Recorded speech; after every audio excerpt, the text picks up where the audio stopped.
ओम नमः शिवाय मित्रों, कैसे हो आप सब।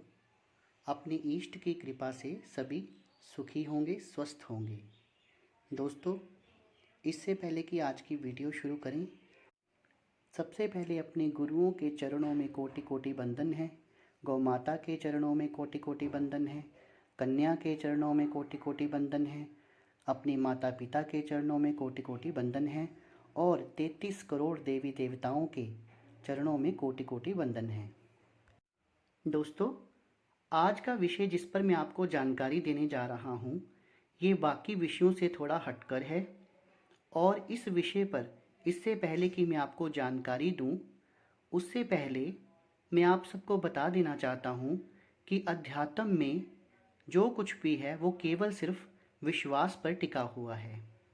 जैसे दोस्तों, मान लीजिए कि हम शिवालय में भगवान शिव की पूजा अर्चना के लिए जाते हैं, तो वहाँ जाकर हम उनका धूप दीप करते हैं, उन पर हम जल चढ़ाते हैं। देखा जाए तो ये सब बातें विश्वास पर टिकी हुई हैं। अगर हम माने, विश्वास करें, तो वो शिवालय का रखा हुआ पत्थर भगवान शिव हैं। अगर विश्वास ना करें तो वो केवल एक पत्थर है। तो अध्यात्म में बढ़ने से पहले हम लोगों के दिलों में ईश्वर के प्रति, अपने इष्ट के प्रति पूरी आस्था होनी चाहिए, पूरा विश्वास होना चाहिए। दोस्तों, अब आते हैं विषय पर कि जब हम अपने इष्ट की पूजा करने बैठते हैं और हम दीपक जलाते हैं, तो अगर हमारी बाती पूरी जल जाए तो ये किस ओर संकेत करती है, और अगर हमारी बाती आधी अधूरी जले तो वो किस ओर संकेत करती है। अब दोस्तों, कुछ लोग इसे साइंस से भी जोड़ेंगे कि बाती के लिए यूज़ किया गया रुई किस तरह का था, ये उसके ऊपर डिपेंड करता है। या फिर आपने जोत जलाने के लिए किस तरह का घी लिया, उसकी क्वालिटी क्या थी, या फिर किस तरह का तेल यूज़ किया, इसके ऊपर डिपेंड करता है कि वो बाती पूरी तरह जल जाए या फिर आधी अधूरी जले। परंतु आज हम सिर्फ आध्यात्मिक पक्ष की ही बात करेंगे, क्योंकि दोस्तों, मैं आपको पहले ही बता चुका हूँ कि यदि आपको अध्यात्म में बढ़ना है तो दिल में अपने इष्ट के प्रति पूर्ण विश्वास होना चाहिए। दोस्तों, अब बात करते हैं दीपक की। जब भी दोस्तों हम पूजा करने के लिए अपने मंदिर में अपने इष्ट की प्रतिमा के सामने बैठते हैं, तो सबसे पहले हम दीपक जलाते हैं। कुछ लोग घी का दीपक जलाते हैं, कुछ लोग तेल का दीपक जलाते हैं, जो अपने अपने इष्ट के अनुसार होता है।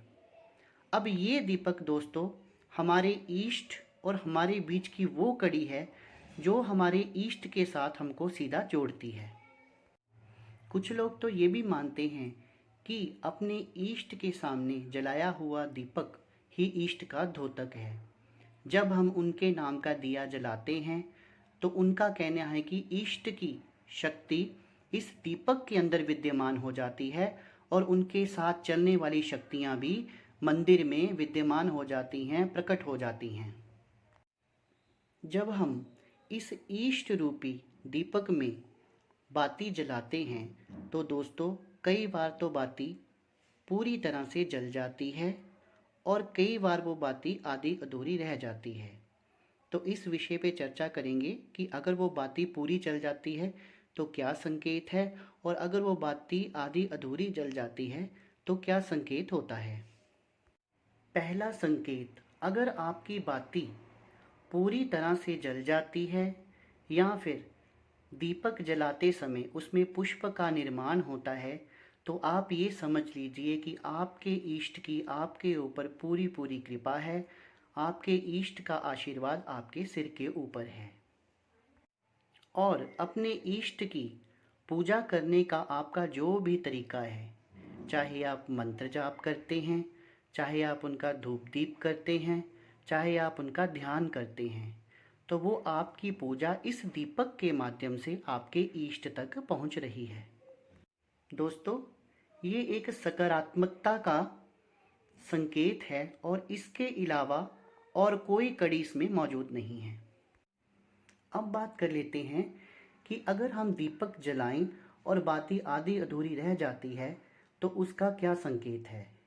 दोस्तों कई बार होता है कि हम अपने मंदिर में जैसे ही पूजा के लिए बैठते हैं और दीपक जलाने की कोशिश करते हैं तो हमारी माचिस बार बार बुझती है या फिर हमारी बाती बार बार फिसलती है और हमें कई बार जतन करने पर भी दीपक हमारा नहीं जलता है। इसका दोस्तों एक कारण ये भी हो सकता है कि आपका दीपक जलाने का तरीका सही नहीं है।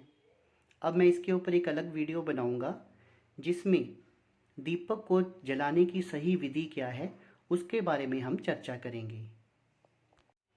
दीपक की बाती का आधा अधूरा जलना, इसका एक कारण ये भी हो सकता है दोस्तों कि जब आप अपने इष्ट की पूजा के लिए बैठे तो आपके मन में अपने इष्ट के प्रति किंतु परंतु था और भावों की कमी थी।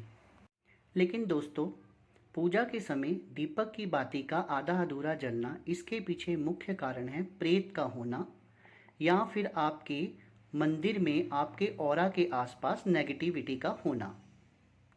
दोस्तों ऐसा देखा गया है कि जिसके घर में प्रेतों का वास हो या नेगेटिविटी हो या किसी के मंदिर में प्रेत का वास हो, नेगेटिविटी हो, तो वहाँ पर हमारे द्वारा दी गई जो पूजा है वो हमारे इष्ट को ना लगकर सीधा प्रेत को मिलती है और उसे अत्यधिक बल मिलता है, जिसके कारण घर में कलह बढ़ जाती है और आमदन की कमी हो जाती है और मनुष्य को कई तरह के दुख घेर लेते हैं।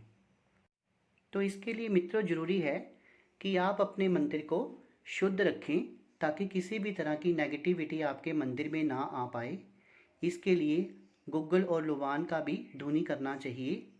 तो इसके ऊपर भी मैं एक अलग वीडियो बना दूंगा कि अपने मंदिर को किस तरह साफ़ सुथरा रखें और उसे किस तरह स्वच्छ रखें, पवित्र रखें, ताकि किसी भी तरह की नेगेटिविटी हमारे मंदिर के अंदर ना आ पाए।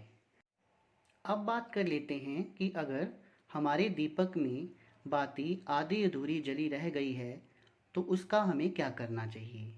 दोस्तों आप अपने मंदिर में देखिए, अगर ऐसा बार बार हो रहा है तो आप अपने पूजा वाले दीपक को चेंज भी कर सकते हैं। आप बाज़ार से नया दीपक ले आइए और गंगा जल से उसे शुद्ध कर कर अपने इष्ट के आगे जलाना शुरू कर दीजिए। दोस्तों वैसे तो दीपक चेंज करने में कोई प्रॉब्लम नहीं है, पर अगर आपको लगता है कि हमने अपनी पूजा का दीपक चेंज नहीं करना है तो इसके लिए मैं आपको एक और विधि बता रहा हूँ। आप बाज़ार जाकर एक मिट्टी का शकोरा ले आइए जिसमें हम लोग हवन भी करते हैं। उस शकोरे को आप अपने पूजा घर में रख लीजिए और जो आधी अधूरी बातियां हैं उनको इकट्ठे करते रहिए। जब शकोरा बातियों से भर जाए तो उसमें थोड़ी सी मिश्री डालकर, कपूर डालकर, अक्षत डालकर उसे जला दें। जलाने के बाद अच्छी तरह मसल लें और उसे किसी भी पेड़ के नीचे या किसी भी क्यारी में खोदकर नीचे दबा दें। तो दोस्तों दीपक की बाती का आधा अधूरा जलना और पूरा जलना, इसके क्या संकेत होते हैं, इस विषय में आज मैंने आपको जानकारी दी। इस विषय पर मेरे द्वारा दी गई जानकारी अगर आपको अच्छी लगी हो तो मेरी वीडियो को लाइक कर देना और अपने दोस्तों को शेयर कर देना ताकि उन तक भी ये जानकारी पहुंच जाए और मेरे चैनल को सब्सक्राइब कर देना। धन्यवाद मित्रों।